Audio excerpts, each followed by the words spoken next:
from your local election headquarters. An ABC4 News Town Hall Special, Coronavirus, a Path Forward. Thank you so much for joining us tonight for this special edition of ABC4 News, Coronavirus, a Path Forward. I'm Glenn Mills. These last few weeks, we've been connecting with candidates for governor, addressing the issues that matter to you, Utah voters. This week, we're joined by former governor and current candidate, Jon Huntsman Jr. Great to have you on the show. Thanks so much for being here.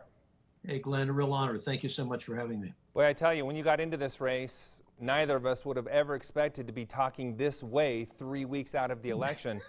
Life has changed, hasn't it? Well, there are a lot of things that we had never heard of before. There are some viruses that we'd never heard of before, and we'd never considered that oil prices would drop below zero. But a lot has happened to change our lives. No doubt about that. All right, we want to start off with the question weighing on the minds of every Utahn. That is, how will the next governor help people who have been devastated financially by this pandemic? We know we've seen record unemployment. We've started to see people get back to work, but still historically high unemployment. We've seen people have to completely shut down their businesses.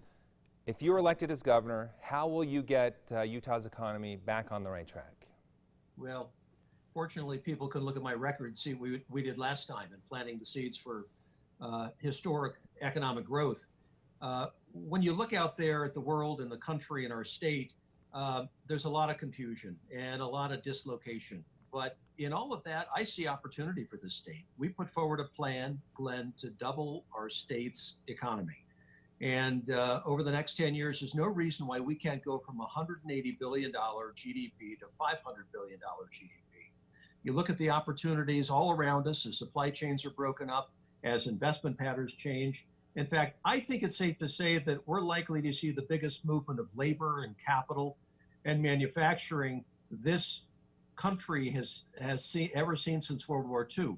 And I want to be the governor who stands up with a vision in order to direct that here to supplement what is already going on with our small businesses and our entrepreneurs in the state. So if you ask the question, what are you going to do for education? How are you going to pay the bills? How are you going to cover transportation for one of the fastest growing states in America? There's only one way forward, and that's to have a robust economic plan that revitalizes things and brings opportunity to the state and allows us to grow forward. That's all I know how to do. It's what I did as governor before, and it's what I'm prepared to do again. And I feel like I've never been better prepared to do it again for the state. In the event that we don't get our hands on this thing and get ahead of it, and your medical professionals come to you and say, you know, this is getting out of hand again, we need to shut down this economy, would you be willing to do that in the future? Everything's going to be a trade-off. Health obviously is important, but you know what else is important? Our economic livelihoods. We have 2 suicides a day. We have 12 attempts. I think COVID-19 is not just an immediate health issue. It's a serious economic issue, and it's a mental health issue. And we have to factor in all of those components and make sure that we're not leaving anybody behind. First and foremost, I think we need to identify those who are most at risk. Not everybody is at risk with COVID-19. We have maybe 20% of the population that is over a certain age with pre-existing conditions in long-term care facilities, and maybe some who should be in long-term care facilities and aren't. And they're the ones, sadly, when you look at the mortality rate, that are being most impacted. And they are the ones who we need to look after first and foremost, while at the same time keeping our economy open to the fullest extent possible. I have a question for you. I know you've heard it before. In fact, I asked you this when you first came on, when you first announced on Inside Utah Politics, but I think it's important. People look at the last time you were elected as governor. You answered the call to go serve the President of the United States about 9 months into your second term.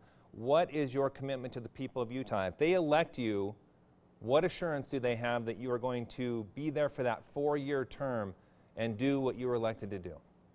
Well, thank you, Glenn. That's a very fair question, and one that I talk about wherever I go in the state. We were asked to serve, and I don't know any other way than to salute and try to help where you can. That's the way that I was raised. Our federal service is over, and we are here to serve out whatever term we are elected to, period, full stop. The most important work that we can do for the next few years is right here in our home state, a state we love, and a state that I think can rebound better than any state in America, that can create models around transportation, education. And I think we've got some wonderful years ahead. It's a bleak period right now, but you know what? when it's bleakest, sometimes you begin to see that glimmer of hope, and I see a whole lot of hope around the bend. And I will be here for whatever term I am elected to, and I'm excited about the possibilities. Okay, we opened this program up to questions from some of our viewers. I want to get to some of those now. Tim Funk of Salt Lake City wants to know this. He says 30% of Utah residents are renters. Thousands of them have lost their jobs or have reduced work hours and are behind on their rent. What would you do to help make sure renters are not evicted and risk becoming homeless? It's a very unfortunate situation that renters find themselves in, and we got to find solutions. First of all, I called 3 months ago for tapping into the rainy day fund. We have $1 billion in the rainy day fund. I wanted to take out $300 million for this sole purpose of helping small business keep people on payroll. To the extent that we can keep people on payroll, that means that we're not going to have as many people who fall through the cracks. Second, I think we have to be mindful of those who are renters because they have obligations too. I would love to see the state come up with a tax credit that they could offer renters that would take care of their obligations, and it would make it more flexible for those who are renting to pay back their obligation over the next 5 to 10 years. We can be flexible in today's world. This is not a crisis. It's going to last forever. It's a short-term issue, and we have to use the most creativity we have during that short-term gap. Anytime we're talking about the economy, rural Utah is an important element of that. Our next question centers around your rural Utah. Here that is. Hello, my name is Jesse Harris. I live in Cedar City. I would like to know what each candidate for governor will do to improve the state of broadband in Utah, particularly in rural and underserved communities.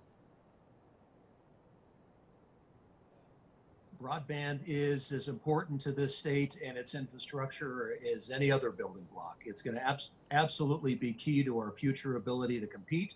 I have put forward a plan in 3 distinct areas of economic growth, and they all represent, I think, $100 billion industries for this state. One is defense, the other is finance, and the other is biotechnology. It is inconceivable that we can double our state's GDP without broadband, particularly 5G being extended to every corner of the state, and even to places that people might not be thinking of right now, which are going to be maybe some of the growth areas of tomorrow. So yes, this is a key part of our infrastructure, and yes, broadband will be critically important to our economic prospects going forward. And yes, it should be seen as almost as important as transportation and electricity. Okay, we're going to take a quick break, but still ahead, after schools closed for the pandemic, students are expected to be back in the classroom by fall, but what should education look like as we move forward? We'll get into that question next.